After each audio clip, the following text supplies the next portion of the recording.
Hey everybody, I'm Tarl Yarber with Fixated Real Estate, and we're here with my good friend Mr. Will Heaton with Intrust Funding and Heaton Daynard. We're at one of his projects here in Seattle, Washington. This is a modern Euro cottage, right? That's what we're calling it? We're going to call it whatever you want. Whatever we want. It's a Euro Cottage. It's a Euro Cottage, modern Euro Cottage, right? So he's telling us about this project. We want to show it to you. He's going to make over 6 figures on this house, which is super exciting. But more importantly, there's some huge issues that they had to work with on this house to keep it as awesome as it looks now, because it didn't used to look like this. And we're going to go inside in a moment. But Will, before we go inside, what was one of the biggest issues you had on this house? The biggest issue is there's some awesome character in this house. That is the cove ceilings and some really unique designs in the way that the lath and plaster was put in. So we didn't want to delete that. We would never have been able to reproduce that with sheetrock. So we wanted to go in and rewire the house and replumb the house, at the same time preserve the character and looks of the home. So It was a difficult process. Yeah, that's going to be really hard, especially when you go in there and we see it. Like, I don't know if you guys have ever had to replace electrical and plumbing or any of that kind of stuff and try to keep the original charm. It's really freaking hard, right? And yeah, it's difficult. Yeah, and then is this a new roof or? Yeah, that's a new roof. Yeah, they didn't make those back in the 1920s and stuff? No, this house originally had a tile roof on it, and it's Yeah. actually, we tried to preserve that tile roof and probably had 10 different roofing companies come out here, and they were like, we can't find these tiles, we don't want to touch it, we don't want to walk on it. Yeah. And it was literally the whole time we were working on it, we were trying to get this roof figured out, and finally we just bit the bullet and put a metal one on. So before we go inside, how much did you buy the house for? $875,000. $875. And how much do you think you put in for rehab? I know we put $220,000 into it. Wow. $218. Build a house for that. Yeah. So what was your biggest cost for, would you say? The roof was a big one. I mean, that was like $17,000. Yeah. You know, rewiring the house was difficult because they had to trench a lot of stuff and preserving what was in there. So. And what do you think you're going to sell it for? I think we'll probably get about $1,450,000 for the home. It's in a good neighborhood here in Seattle. I mean, it's got beautiful setting on a park. Can you guys see that? Look at this. This is a beautiful view. We're 2 blocks, like literally not even 2 blocks. We're like 4 houses away from Lake Washington, from a nice park. You can walk there, ride your bike. It's gonna be great. So, so let's go inside, check out the original features, or like the new features that aren't original, or they were. I don't even know what to call it. They are original.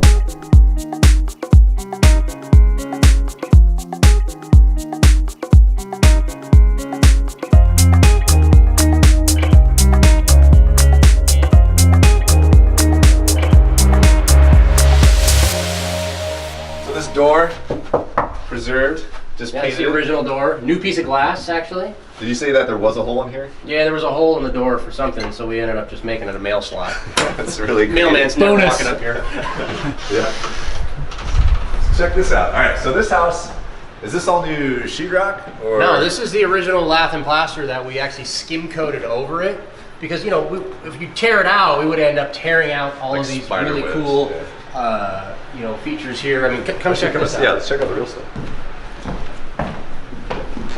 Like this sitting nook here, right? I mean, in order to remove and replace the lath and plaster there, you would have never ended up with that exact design, or these cove ceilings and the rounded corners. Even this, like, this is incredible. So like, it's, the craftsmanship's awesome, but so what you're saying is that this is all lath and plaster, but it used to not look like this though, because this looks like new sheetrock. Yeah, the finish that they did, it would have been great if they just did a nice smooth finish, but whoever built this house thought it would look good if they went out to their shed and grabbed like the nastiest, dirtiest broom ever and swept the stuff onto the walls. So it was like 1/4 inch non-directional grooves of crap everywhere. So we actually skim coated the whole thing and then hit it with a light texture just to kind of break up the inconsistencies. So if you guys can imagine that so lath is already that thick, and then it has the grooves, and then they have the skim coating on top. You probably got like a good, not an inch. It's got an R factor. Yes, that means insulation. It's nice and warm. So so this house. So check out the house, right? So you guys did a butcher block on this. Was this already open or no? No, the kitchen was totally closed off on both sides. It was its own room, right? So the hard thing with this style of home is they're really cute and charming, but they're very compartmentalized. So as we know, people like the open, bright feeling, and we had to kind of come in here and perform surgery to try to preserve the look and feel, simultaneously creating an open a living environment. Let's check out the rest. So did you pick out all these finishes, or does somebody else? No, we've got an awesome designer, Katie Kepler, in our office. Yeah. She does a phenomenal job picking out the finishes. Yeah, earlier I wish I could take credit for that. Earlier you were saying it was all you. Yeah, right. Yeah. Katie's somewhere on the property right now. Yeah, she's got long fingernails. I'm not gonna play with her. No, she's awesome. And so Katie's actually designed some of our houses before in the past when we bought houses from these guys. So you bought this house cash, or did you have to fund? No, I mean that's one of the great things is we actually borrowed hard money from Intrust Funding, our own company, and we did our rehab loan. Right, so we're limited our capital out of pocket by not only just leveraging the purchase, but leveraging the cost of the renovation. Wow. So what do you mean by all that? So we bought the home for $875,000. Yeah. I think our original budget was about $190,000. And so if we look at that, we roughly had about a million. What would that be? 1.7, 1.6. Yeah, 1.7 million dollar, 1.06. Yeah, $1 million project. And so we put 20% of that down, which is roughly like $220,000 down. Yep. 200,000 right in there, and we then drew a loan for the renovations. That 220 we put down gave us back our entire renovation budget, which was about $180,000. Okay, so we spent about 220, right? We had a couple of surprises. Didn't realize how much of an undertaking the lath and plaster would be. Yeah. Did not intend on replacing that roof. We wanted to keep that tile roof. Tried very, very hard. And again, that was a $17,000 unknown that, not unknown, but unexpected, that we had to go back and So if you're not the owner of Intrust Funding, do you still have to go, or actually for yourself, do you still have to have draw requests for your own company and stuff to be able to draw? Yeah, we run everything like we're a borrower just to keep everything consistent. But that's is one of the easy things with working with Intrust is you don't have to have an on-site draw inspection, right? Borrowers are able to just submit 10 or 15 photos and a description of the work they did.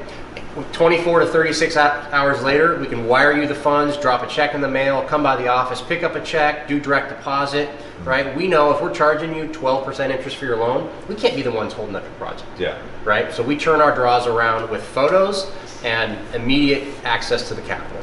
That's really good. If you guys haven't borrowed hard money before and stuff, Intrust is an investment company created by investors, so a hard money company investors created for investors by investors.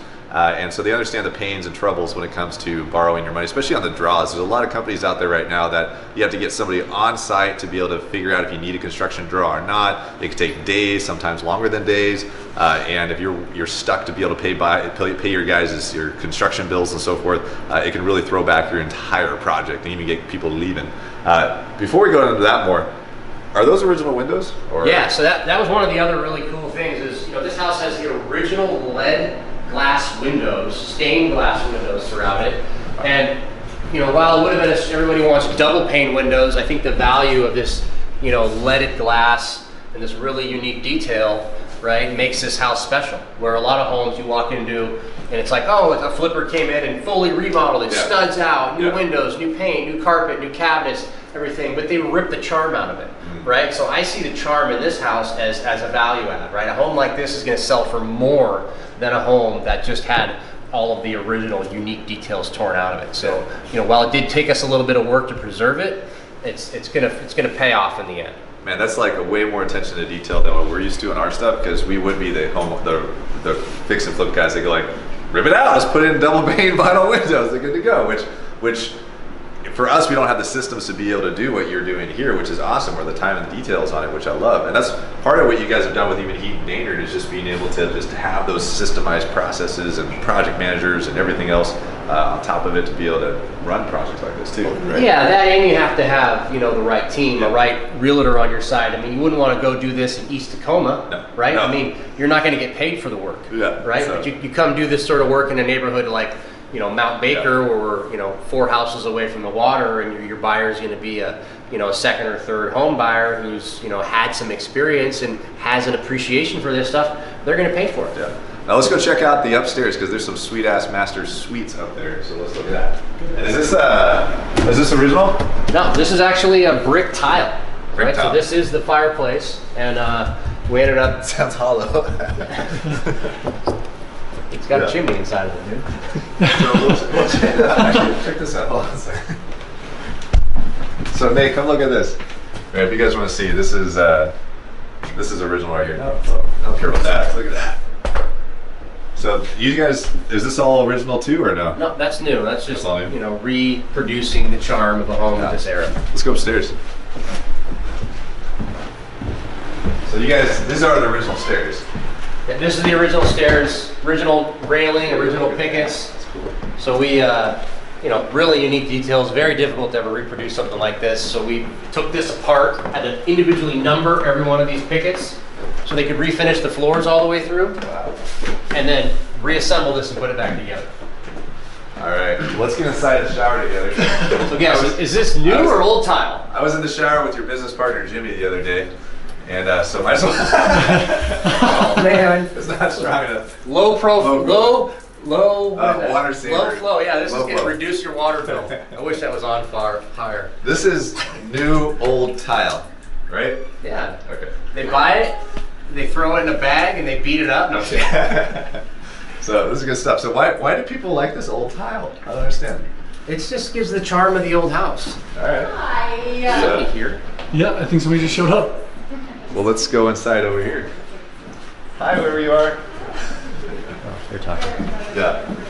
So master suite. So these are new windows for sure. Yeah. And then, but look at the view. Check it out. Look at that. This is a good time to sell. Everything's starting to bloom. So Will and I like to go to showers some more, so come out to this shower as well. So cool ass master's closet. And this is originally built this way, but this bathroom wasn't Yeah, original. and these are the original floors, right? I mean, all this, these are the original doors. They're original door handles, just all repainted. And you guys would think that like it would be cheaper to keep everything, right? It'd be Yeah. cheaper to just rip this all out Cheaper and to keep cheap it. to keep it. Like Yeah. we've done that. We're like, oh, let's save some money and then just like keep the doors. But if these are all beat up, you have to sand them down and make them nice and do all that stuff. Do you think it would have been more cost effective for you to just like gut the house and redo it versus try to keep everything, or no?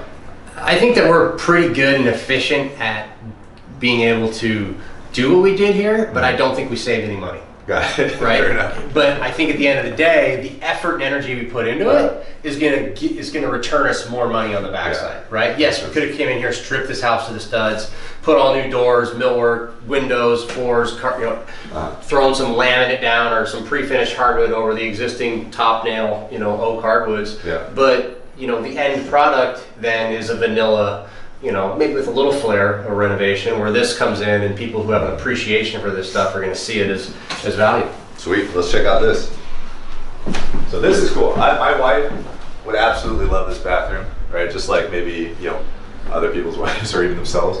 But this whole modern. This is kind of cool because it's not. What is those Chip and Joanne? Don't they do like that black tile stuff too? Modern farmhouse kind of look, or Who's that? I don't know. Like who's that? Who's that name? Like I heard the name one time. Is that the fix and flop people or whatever? Fixer Upper, bro. Fixer Upper. They're in There you Texas. go. Oh, I don't have cable, man. Yeah, I don't either. I can't afford that. No Facebook can't and no afford- cable. Yeah, he's not Facebook. Who are you, sir? But you can watch him on Instagram, right? Yeah. So Is he real? Yeah. Can he be real without Facebook? So did Katie pick all this stuff out too? Every little piece. Every of it, little yeah. thing. Look at the tile. This stuff's cool. Yeah. So this is like the only like modern part of the house, it seems. It's transitional, right? I mean, it's got a little modern flair. Again, it's our Euro Cottage, right? So Yeah, you gotta turn up the volume a little bit somewhere. All right, so not that I want to end this video in the bathroom, but I'm going to end this video in the bathroom so I can get in the bathtub with Will here, right? Because we ended the video, I think, last time with Jimmy, his business partner, in the shower too, so we're going to keep doing that. But there's a trend with Heaton Dated and Intrust, if you guys haven't noticed. But that's it. So Will's with Intrust. Tell us a little about how they get a hold of you guys for Intrust or what they can do for you guys. Yeah, I mean, we're there looking to finance real estate investors, and again, this is a project that I've done. So if we're looking to do a loan for a borrower, I know what the situation is that they're sitting in because I'm in the same business, right? And I know when you need a draw, I know what your renovation budget is. I understand that stuff, so we're able to, work with you on a set of reality, not just be a banker behind the desk going, oh, that doesn't make sense for my spreadsheet. It's like, hey, does it make sense in reality, right? Well, I live this reality every day. Yeah. So, we're looking to come in and take care of real estate investors who are buying, fixing, and selling properties, or just need a short-term bridge to get into a deal for a buy and hold, or if you've got apartment buildings or any other commercial assets you need financing for, really? we can take You'll care of do that those sort of too? stuff. Definitely. Apartment buildings. That's awesome. So a lot of people, hey, if you're coming out to the Pacific Northwest Big Badass Real Estate Wealth Expo, you're going to see him on stage. But we also have a lot of people about apartments talking on stage this year too. Last year we didn't have very many of those. So if you're buying, I didn't even know you guys did apartment building financing. That's pretty awesome. So what I like about working with these guys in the past specifically is that I know that they will actually, they live, breathe, sleep this stuff every single day, just like Will has said. I've bought from just their counterpart business, Heaton Daynard, probably somewhere between 25, 30 houses, I don't even know, over the years. And I know when I get something from them that they've vetted it, they've looked at it, they trust it, and I trust them. So we'll see them at the Pacific Northwest Big Badass Real Estate Wealth Expo coming up next week, right? And also we'll see them in future business deals because that's what we do, right? So go check them out, intrustfunding.com, right? Yep. And how do they follow you on Instagram? Instagram? Yeah. Aren't you on Instagram? Yeah. Yeah. How do they do that? Oh, you don't want people to follow you?